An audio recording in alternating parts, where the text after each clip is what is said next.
শিবালিক পাঠ শ্রী দুর্গা মণ্ডপে শনিবার সন্ধ্যায় নাট্যকার অঞ্জন স্বামী রচিত নতুন নাট্য সংকলন চতুরঙ্গের উন্মোচন অনুষ্ঠিত হয়। 4টি নাটকের সমন্বয়ে গঠিত এই বইটির প্রকাশনা অনুষ্ঠানে উপস্থিত ছিলেন প্রাক্তন অধ্যাপিকা সুনন্দা নন্দীপুর কায়স্থ, অধ্যাপক দেবাশিস ভট্টাচার্য, প্রধান অতিথি অধ্যাপক ডক্টর বিশ্বতোষ চৌধুরী, মিথিলেশ ভট্টাচার্য, সুদীপ্ত দেবরায়, ওমকারনাথ রায় প্রমুখ বিশিষ্টজনেরা। অনুষ্ঠানের শুরুতে অতিথিদের উত্তরীয় পরিয়ে সম্মাননা জানানো হয়। এরপর পঞ্চপ্রদীপ প্রজ্বলনের মাধ্যমে শুভারম্ভ ও উন্মোচনী সভার হয়।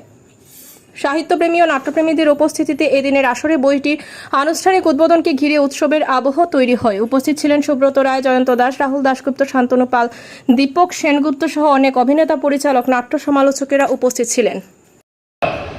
মিথিলেশ ভট্টাচার্য, সুনন্দাদি, যার সঙ্গে পারিবারিক প্রশ্রয়ে সুদীর্ঘকালের একটি গ্রন্থি সূত্র আছে। কয়েক মাস আগেই সুনন্দাদির একটি আত্মজীবনীমূলক অসাধারণ গ্রন্থ প্রকাশিত হয়েছে। সুনন্দাদি আছেন এখানে।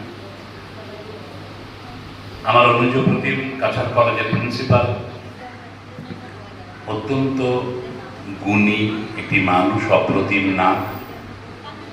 আপনাদের এখানকার এই অঞ্চলের বাসিন্দা ওমকারনাথ রায়, আর আপনারা দর্শক আসনে যারা আছেন, আসলে প্রায় কিছুতে আমার প্রথম আসা, যদিও মনে মনে যে একটা অভিপ্সাদ ছিল না তা নয়।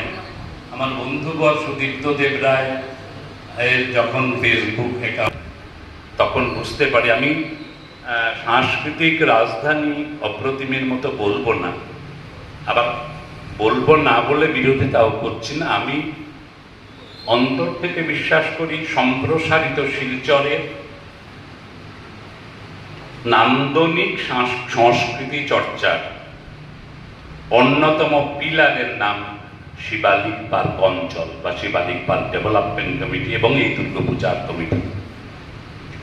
কি বললাম এই জন্যে যে সম্প্রসারিত শিলচরের অ্যাস্থেটিক ভ্যালু নিয়ে আমাদের মধ্যে অনেকে বলেছি, আমিও বলি যে আজকাল আর আগেকার মতো শিলচরের সংস্কৃতি চর্চা মানে উৎসব কেন্দ্রিক, দুর্গোৎসব কেন্দ্রিক হয় না। হয়, আমি যেটা লক্ষ্য করেছি, যারা গান বাজনা নাটক ইত্যাদি করেন, মানে নাটকটা হয় না তেমন দুর্গোৎসবের পরে বা আগে, আগমনী উৎসবে, তাদের মধ্যে একটা ফাঁক দেখি, তারা কি করবেন, কেন করবেন আর কিভাবে করবেন এর কোনো পরিকল্পনা থাকে না, অথচ হচ্ছে। মানে চলায় আমরা এটা লাগিয়ে দিই, এরকম একটা।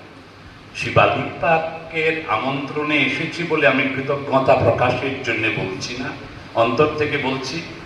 আপনাদের স্মরণিকাটা দেখলে বোঝা যায় অত্যন্ত সুপরিকল্পিত, অত্যন্ত শোভন মলাটে। এবার পেয়েছি গতবার